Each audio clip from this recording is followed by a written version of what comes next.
આજે ચૈત્ર વદ 14 છે, શુક્રવાર છે, 2078ની સાલ છે, 29/4/2022નું વર્ષ છે. નિત્યાનંદ સ્વામીએ શ્રીજી મહારાજને પ્રશ્ન પૂછ્યો, હે મહારાજ, એ કામાદિક શત્રુઓનો ટાળ્યાનો સો ઉપાય છે. શ્રીજી મહારાજ બોલ્યા, જે કામાદિક શત્રુ તો ટળે જો એના ઉપર નિર્દંડ થકો દંડ દેવાને તત્પર રહે. કામાદિક શત્રુનું બળ ટળે ખરું. આ જગતમાં વધારે ને વધારે જો પરેશાન કરનાર જીવ પ્રાણી માત્રને હોય અંતરશત્રુ પૈકીનો તો એ કામાદિક અંતરશત્રુ છે. આમ તો કામ, ક્રોધ અને લોભ ત્રણે મહારાક્ષસો છે, પણ જીવ પ્રાણી માત્રને આ કામાદિક અંતરશત્રુ છે એ પોતાને જ હેરાન કરે, બીજા તો સામેનાને હેરાન કરે. લોભ છે એ લોભ બીજાને પણ કરે, પોતાની પાસે કોઈને લઈ લીધું હોય તો એને પરેશાન કરે અને પોતે પરેશાન થાય લોભમાં. ક્રોધમાં પણ એવું છે, ક્રોધ કરે તો સામેનાને ક્રોધ કરવો પડે તો એ પણ સામે હેરાન થાય. પણ કામાદિક શત્રુઓ પોતા પાતે છે, પછી બળીઓ શત્રુ. એટલે મહારાજ કે એને જો વશ કરવો હોય તો નિર્દય થકો દંડ દેવો પડે. દંડ કેવી રીતે? જેમ કે ધર્મરાજા છે, તેના જમદૂતોને ત્યાર રાખે છે. કોઈ જીવ અયોગ્ય માર્ગે ચાલતો હોય, કુમાર્ગે ચાલતો હોય તો એને સખત દંડ દઈને સરખો કરે છે. કારણ કે ધર્મરાજાને ત્યાં દયા ના ચાલે. એ કંઈ દયા ખાવા જાઓ એવું ના ચાલે. ધર્મરાજાને ત્યાં કોઈ દયા હોતી જ નથી. એ દયા એ ધર્મરાજ જમપુરીનો ગુણધર્મ નથી. દયા એ મનુષ્યને ભારત ભૂમિનો ગુણધર્મ છે. મનુષ્ય જન્મમાં દયા કરો, એને સુખ શાંતિ આપો, બધું મનુષ્ય જન્મમાં થાય. પણ ત્યાં તો કર્મના લેખા હિસાબ કર્યા સિવાય છૂટકો નથી. ખડા સિર કાળ સાવેરી કરેંગા ખાખ કી ઢેડી કાગજની કસત હૈ જબ હી કઠિન હૈ બોલનાત બની વહાં નહીં સગા કો અપનાય ગન કી જાલ મેં તપના વાંક નહીં સગા કોઈ અખા લેખા જમરાજ જબ કરહી કિએ કૃત ભોગ ના પરહી બ્રહ્માનંદ કહત હૈ તુમકો મદીજય दोष अब हमको पुकारे पीट के ताली जाएगा हाथ ले खाली. એ ત્યાંનો કાયદો અદલ છે, એમાં કંઈ ફેરફાર ના ચાલે. જેને જેવો ગુનો અહીં બચી જાય. અહીં તો તમે જુઓ ને, ઘણા લોકોએ 5-10 ખૂન કરી નાખ્યા હોય તોય લાગવેગથી બચી જાય. ગમે તે લાગવેગ ચલાવીને બચી લેવાય. પણ ધર્મરાજાને તે અતૂટ ન્યાય છે, ત્યાં લાગવેગ કોઈ ચાલતો નથી. ત્યાં તો એને દંડ ભોગવો જ પડે છે. તેમ મહારાજ કહે છે કે રાત દિવસ તે તૈયાર રહે છે. તે ઇન્દ્રિયો જો કુરમાર્ગે ચાલે તો ઇન્દ્રિયોને દંડ દે, અને અંતઃકરણ કુરમાર્ગે ચાલે તો અંતઃકરણને દંડ દે. તેમાં ઇન્દ્રિયોને કુછ્ર ચાંદ્રાયણ કરીને દંડ દે અને અંતઃકરણને વિચારે કરીને દંડ દે. ઇન્દ્રિયોને કુછ્ર ચાંદ્રાયણ કરીને દંડ દે. વધારે પડતું શ્રીજી મહારાજ કહે છે 3 અવસ્થા છે માણસને. બાલ્ય અવસ્થામાં બહુ વિકારો ન હોય માણસને. બાલ્ય અવસ્થામાં વિકારો સાધારણ હોય. કેમ તો કે એની ખોરાક પણ સાધારણ હોય. વધારે વિકારનો ઉત્પત્તિનું સ્થાન છે જીવ પ્રાણી માત્રને એ મહારાજ કે જુવાની અવસ્થામાં છે.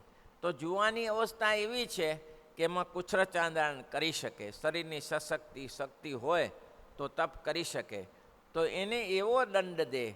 અને જો મન કુમાર્ગે ચાલે અને મન બુદ્ધિને ચિત્ત કુમાર્ગે ચાલે તો વિચાર કરે કે મરી જઈશ, કેટલા જન્મ લીધા છે અને હજી બીજા જન્મ લેવા પડશે, અંત નહીં આવે.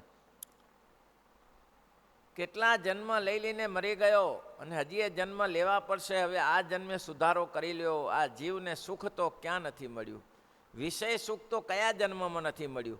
જે જન્મ ગાય ભેંસ ઘોડા ગધેડા કૂતરા બિલાડા બધેમાં નાનામાં મોટા શેકથી કરીને મોટા અનલ પક્ષી સુધી માણસ કે આ સુખ રહ્યું જ છે. તો એમાં એવો વિચાર કરીને કે ભાઈ આમાં કંઈ ઠેકાણું પડશે નહીં, માટે વિચારે કરીને એને દંડ દેવો. તો મહારાજ કહે છે તો શું થાય? દંડે તો કામાદિક શત્રુઓનો નાશ થઈ જાય છે અને પોતાના ભગવાનને નિશ્ચય કરીને સંપૂર્ણ કૃતાર્થ માને છે. ને પછી શું કરવું? નિશ્ચય પરિપૂર્ણ રાખો ભગવાનનો. કૃતાર્થપણું કરવું હોય તો દેહ છે તે બ્રહ્મરૂપ થઈ જવાય. નિજાત્માનમ બ્રહ્મરૂપમ દેહત્રય વિલક્ષણ વિભાવ્ય તેન કર્તવ્ય ભક્તિ કૃષ્ણસ્ય સર્વથા. 116મો શ્લોક. બ્રહ્મરૂપ થઈને મહારાજ કે આ દેહ કરીને જો ભજન કરવું હોય તો મહારાજ કે આ કરવું જરૂરી છે. નિશ્ચય પરિપક્વ જોઈએ. કેવો નિશ્ચય? મને મળ્યા છે એ પુરુષોત્તમ નારાયણ છે. વિકારો નડે છે પણ એ નિર્વિકાર છે, કોઈ વિકાર નથી. આવો કોઈ એવો માણસ મરતી વેરાય એમ ન થવું જોઈએ કે હરેવું જીવ પ્રાણી માત્રને મેં આગળ કહ્યું હતું 4 પ્રકારના ભય નડે છે. જીવ પ્રાણી માત્રને 4 પ્રકારના ભય સતાવે છે મૃત્યુ સમય. મૃત્યુ સમય 4 પ્રકારના ભય. પહેલો ભય બોલો, હાથ ઊંચો કરે. પહેલો ભય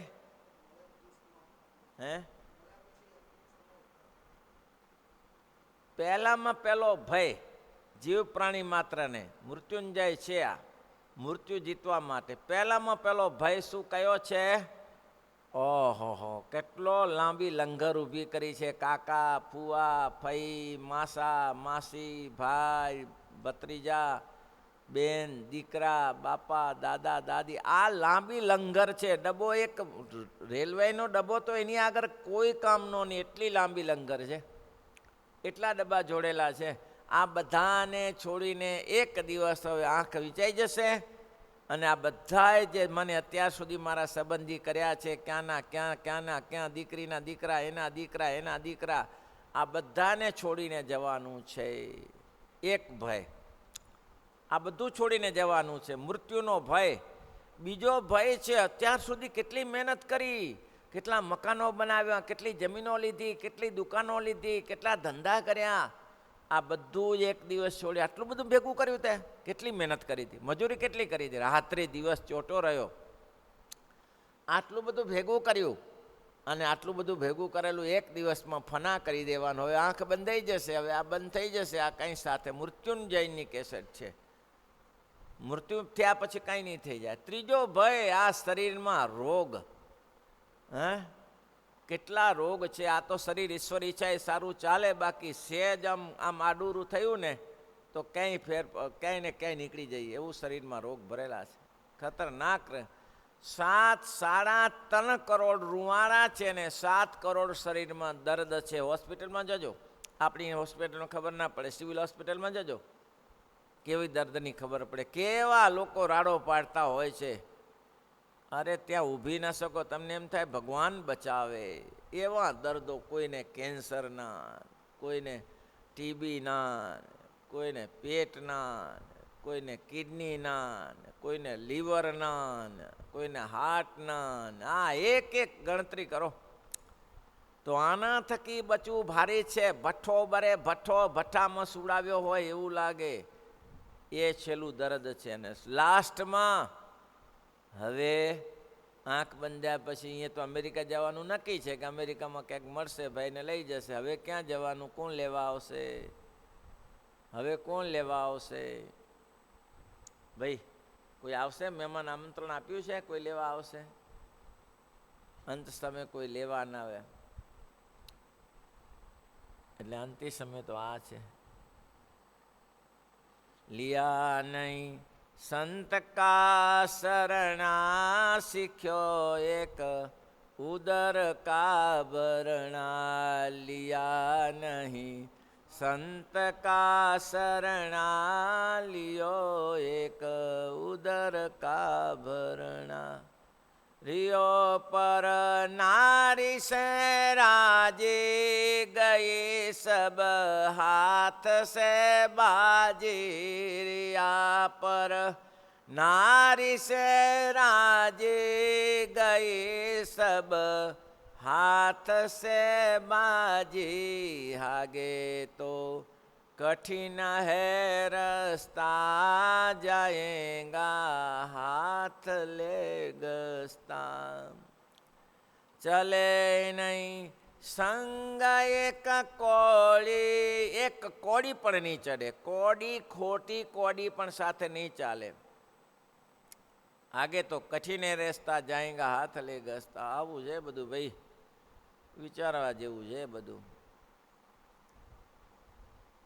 મનન વિચાર કરીને વિચાર કરો કે આવી બધી પોઝિશન થશે કૃતાર્થપણું માનવું હોય તો આ ચારેને જીતી લેવાય ચારે મેં કીધું હતું ને કે ઓલા દાદાએ કીધું ને આ ધનેરામાં શું પ્રીતિ કરે પોતાના દીકરાને કે આ ધનેરામાં શું પ્રીતિ કરે દાદા આવું બોલશો નહીં ખાવાની આપે ખાવાની શું આપે ભગવાન આપે છે ભગવાને જ્યાં સુધી અન્ન વસ્ત્ર લખ્યા તે મળશે આવું જો થાય તો કૃતાર્થપણું મનાય अब ચારેમાંથી પ્રીતિ તોડી નાખવી પડે ક્યારેમાંથી ક્યારે તૂટે પ્રીતિ તો કે પહેલું તો મેં કીધું ને કે આપણી લંગર છે એને નક્કી કરી લેવું પડે કે આ મારી સાથે નથી અત્યારથી જ ગોઠવવું પડે કે એ મારી સાથે નહીં આવે આ મારી સાથે કોઈ નહીં આવે એક દિવસ ખાલી હાથે જવાનું છે પહેલોમાં પહેલું નક્કી કરવું પડે આ ત્યાં ગોખવું જ પડે નક્કી જ કરી રાખવું પડે એને ચોપાટ શીખી જ રાખવી પડે એબીસીડી છોકરાને શીખવાડી જ દેવી પડે ને પછી જ આગળ વધે ને તો એબીસીડી શું કકો શીખવાડવો પડે કખ ગંગ ચ છ જ ટ ન તથ ન પફ બ મ યર લવ સ આ શીખવું જ પડે અને આ શીખ્યા વગર તો આગળ હેડે જ કેવી રીતે કયો અભ્યાસ આગળ હેડે આવડે છે ને પૂછો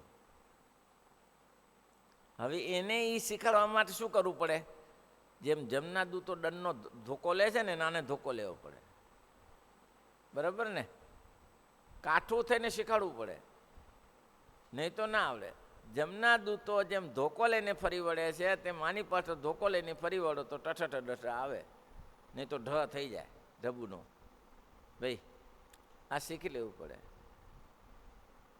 એટલે બીજો કોઈ ઉપાય જ નથી તેમાં ચોપાટ ગોઠવી રાખવાની કે મારા સંબંધી મારી સાથે નહીં આવે નહીં આવે ને નહીં આવે આ સંપત્તિ મારી સાથે નહીં આવે નહીં આવે ને નહીં આવે ભગવાનને પ્રાર્થના કરવાનું કે સ્વસ્થ અવસ્થામાં છું ત્યાં સુધી મને એવી જોગ આપજો ભગવાનનું ભજન કરી લઉં અસ્વસ્થ અવસ્થા થાય પછી તારું સ્મરણ થાય કે ના થાય જ્યાં સુધી પ્રાર્થનામાં સવારે ગાવાનું પૂજામાં કે જ્યાં સુધી શ્યાવત સ્વસ્થમદમ કલેવરગ્રમ જાવત દૂરે જદા જ્યાં સુધી મારું શરીર સારું છે ત્યાં સુધી તારું સ્મરણ નહીં ભૂલું પણ જ્યારે મારી અસ્વસ્થતા થઈ જશે મારા શરીરની સ્મૃતિ નહીં રહે ત્યારે ધ્યાન તમે રાખજો મહારાજ એટલે સુધી હું પહોંચીશ પછી તમારે આવવાનું અને છેલ્લે કૃતાર્થપણું માને કેમ ક્યાં જવું છે નહીં મેં તો ઘણું બધું મહારાજને સંતોને સ્મરણ અખંડ સ્મૃતિ મરતા મરતા સ્વામિનારાયણ સ્વામિનારાયણ સ્વામિનારાયણ સ્વામિનારાયણ કરતો દેહ છોડે ગમે તેવી ઉપાધિ હોય જેમ જેઠા ભગતને એક્સિડન્ટ થયું તો એમાં કોઈ કીધું કોઈ ભગત છે સ્વામિનારાયણનો બેભાન અવસ્થામાં સ્વામિનારાયણ સ્વામિનારાયણ એ થાય ક્યારે તો કે કર્યું હોય ત્યારે થાય ત્યાર પછી મુક્તાન સ્વામીએ પ્રશ્ન પૂછ્યો કે મહારાજ સંપૂર્ણ સત્સંગ થયો કોને કહીએ સત્સંગ થઈ ચૂક્યો સંપૂર્ણ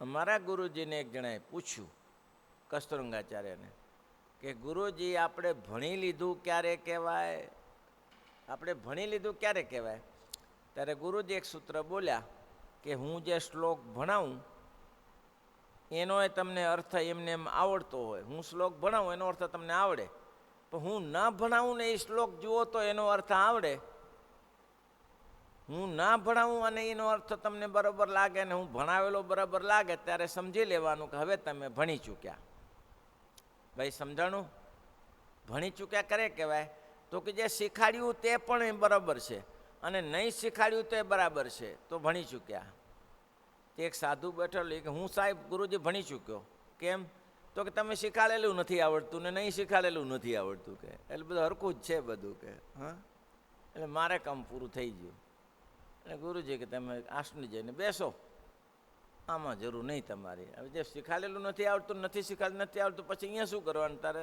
રૂમમાં જઈને બેસી રહો ધ્યાન કરો બીજો કોઈ ઉપાય નથી સંપૂર્ણ સત્સંગ થયો એમ ક્યારે કહીએ શ્રીજી મહારાજ બોલ્યા છે એક તો ભાઈ યાદ રાખજો એક તો આત્મનિષ્ઠાની દ્રઢતા જોઈએ આત્મનિષ્ઠા એટલે આત્મનિષ્ઠા શરીરમાં ગમે તેવી ટૂંકમાં આધિ વ્યાધિ ઉપાધિ આવે તેને સહન કરવાની તાક. મરી ગયો મરી ગયો મરી ગયો, બચાવો બચાવો, કોઈ મને દવાખાને લઈ જાઓ, જેમ ભગવાન ઈચ્છા એમ થાય.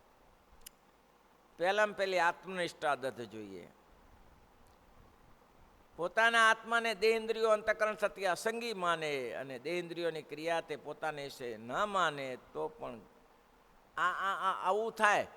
દેહ ઇન્દ્રિયની ક્રિયાને પોતે માને નહીં, દેહ ઇન્દ્રિયની ક્રિયાને અલિપ્ત માને કે એ બધી ઇન્દ્રિયોની ક્રિયાની સાથે મારે કાંઈ લેવા દેવા નથી, તો પણ હવે આટલું બધું વર્તમાન નિયમમાં લેસ માત્ર ફેર પડવા દે નહીં. વર્તમાન નિયમ તો દ્રઢ કરીને રાખે. વર્તમાન કયા? જે શ્રીજી મહારાજની પંચવર્તમાનની આજ્ઞા છે તેમાં ફેર પડવા દે નહીં. સાધુને નિષ્પૃહી, નિષ્કામ, નિર્લોભ, નિર્માન, નિસ્નેહ. આ સંતોના ગ્રસ્તાશ્રમનો દારૂ, જુગાર, માંસ, ચોરી, પર સ્ત્રી સંગ ઝેર લેસ માત્ર ફેર પડવા દે નહીં કે ના હું આમ કરીશ તો આમ જ થશે. એક સંત બહુ ભ્રમરૂપ થયા હતા. એને કોઈ આ જગતની આસક્તિ નથી, તેમ છતાં નિયમ ધર્મ પાળતા હતા. એક સજ્જને પૂછ્યું કે બાપજી તમે તો બધું કરી લીધું છે, હવે તમે તો કરી લીધું છે, તમને શું કરવાનું બાકી છે? તમે કેમ બધા નિયમ ધર્મ પાળો છો? તમારે શું કરવાની જરૂર છે? ત્યારે સંતે કહ્યું મેં કરી લીધું છે પણ મારા શિષ્યોએ નથી કરી લીધું. જે હું કરીશ તે મારા શિષ્યો કરશે, માટે મારા શિષ્યને માટે પણ મારે સાવધાની રાખવી જોઈએ. તેમ મહારાજ કે ઇન્દ્રિયો અસંગી ઇન્દ્રિયો અને ક્રિયાની પોતે કરે નહીં, તેમ છતાં વર્તમાન નિયમમાં લેસ માત્ર ફેર પડવા દે નહીં. આવો હોય તે પાકો સત્સંગી, એને કૃતાર્થ પણ મનાય. બીજું પછી કાલે નિયમમાં ફેર પડવા દે નહીં. ભ્રમરૂપે વર્તે તો પણ પરબ જેમ જે પુરુષોત્તમ ભગવાનની દાસત્વ પણ તે મૂકે નહીં. ભાઈ બહુ કઠિન છે હો. અલિપ્ત વર્તતો હોય પણ દાસાનું દાસ થઈને બાપા તમે મળ્યા, મોટું કામ થઈ ગયું. નહીં તો આ સત્સંગ ક્યાં મળે, ભગવાન ક્યાં ઓળખાય? તમારા જેવા સંતો અને ભક્તોના કારણે જોગે. મેં સેવા કર ગુપતિ પતિ, આ પ્રતિજ્ઞા જવી જ ન જોઈએ. ઉત્તરાયણમાં લખ્યું રામાયણમાં, મેં સેવા કર ગુપતિ પતિ મોરે, અસય અભિમાન જાય જની બોરે. આવું અભિમાન ક્યારે ન તૂટે. મેં સેવક અને સ્વામી મારા રઘુપતિ ભગવાન છે, સ્વામિનારાયણ મારા ભગવાન છે અને હું સેવક છું. અરે દુનિયાનું રાજ્ય કરતો હોય તોય શું, ગુજરાતનું શું, આખા દેશનું નરેન્દ્ર મોદી જેવું રાજ્ય કરે, અરે ચક્રવર્તી રાજા થઈ જાય, વિશ્વનું રાજ્ય કરે, તોય પણ મેં સેવક. શ્રીપતિમ શ્રીધરમ સર્વદેવ વિશ્વ દેવમ રે માધવ